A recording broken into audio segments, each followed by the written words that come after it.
Bonjour et bienvenue sur la chaîne Zone Bourse. On parle beaucoup en ce moment de plus haut historique. On entend sur pas mal d'indices qu'on touche des plus hauts historiques. Est-ce qu'acheter des actions sur des plus hauts historiques, ça vous tente? Je vous sens un peu moyen et je pense que pour la plupart d'entre vous, acheter à ces niveaux-là, ça reste extrêmement difficile psychologiquement. Et puis, si vous suivez des modèles notamment fondamentaux, la plupart de ces modèles vont vous dire en général que vous achetez les actions plutôt chères. Et si on regardait une stratégie d'investissement qui fait que ça, qui ne fait qu'acheter au plus haut, on est d'accord, ce serait la ruine, ce serait hallucinant.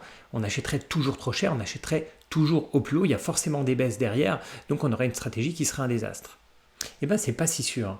Je lisais récemment un article de Meb Faber qui disait que acheter au plus haut, c'était pas une bonne idée. Non, c'était pas une bonne idée, en fait c'était une super idée.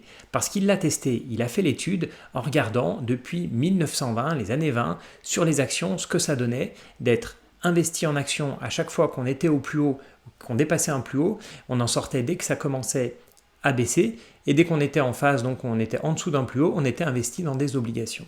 Donc voilà ce que ça donne sur cette très très longue période, donc de quasiment 100 ans sur les actions. Donc on a en bleu les actions mondiales, un système voilà, buy and hold, on est investi dans les actions, on ne bouge pas. On a en rouge les obligations et puis on a le système qui switch entre les obligations et les actions en vert et donc qui ne va être investi dans les actions uniquement quand on est sur des plus hauts. Donc on voit que rien que visuellement, on a une performance qui est à peu près similaire entre le système et l'investissement en actions, mais on a une volatilité qui est beaucoup plus faible puisqu'on n'est pas investi pendant les crises. On a aussi un drawdown qui est plus faible. Le drawdown, c'est la perte que vous avez par rapport à votre plus haut, votre performance la plus haute. Donc on voit que sur toutes ces années, alors c'est toujours un peu piège, ces graphiques qui sont sur des périodes aussi longues parce que vous pouvez souffrir pendant 2, 3, 4, 5, 10 ans et pas vous en rendre compte visuellement. Mais comme dans les périodes difficiles, on est investi dans les obligations, on voit que c'est un système donc, qui marche extrêmement bien, même en période de crise. Alors ça a été pas mal challengé sur le net, donc il a revu un peu tous ses calculs, mais il maintient qu'effectivement c'est ce qu'il trouve donc quand on a ce système qui switch sur les actions uniquement quand elles sont à leur plus haut historique. Alors il a ensuite essayé sur plusieurs classes d'actifs, et puis il a fait une moyenne qui donne le graphique suivant, et puis il a détaillé donc sur son blog, vous pouvez trouver les chiffres, il a détaillé donc sur les actions américaines, les actions étrangères, le bonds, les matières premières, l'immobilier, etc., les résultats qu'il trouve. La stratégie où donc être investi au plus haut, ça marche le mieux, ce sont les matières premières, c'est l'or.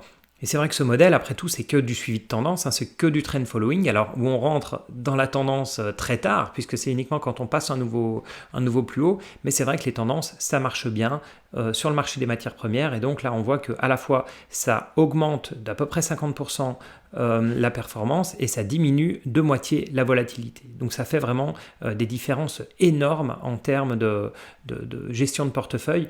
Je vous laisserai aller voir, mais donc les résultats sont vraiment excellents. Alors vous devez vous demander comment une stratégie aussi basique et aussi aberrante peut marcher.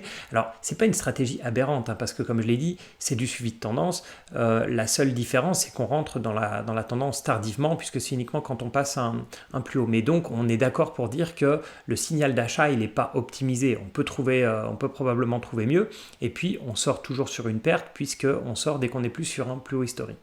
Donc bien sûr, c'est pas un système qui essaye d'acheter pas cher pour revendre cher, c'est pas on achète en bas, on vend en haut. En fait, on achète très haut pour revendre encore plus haut. Donc c'est des systèmes qui sont connus, c'est pas totalement aberrant, mais en tout cas, on peut clairement dire que c'est pas optimisé.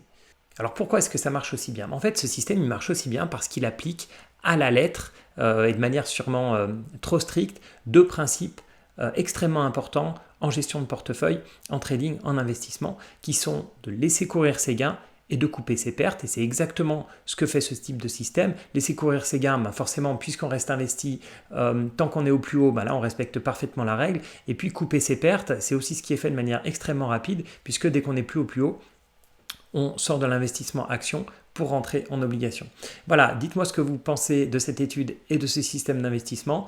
Mettez-le moi dans les commentaires, likez si vous avez aimé cette vidéo, et abonnez-vous si ce n'est pas le cas. Merci, à bientôt.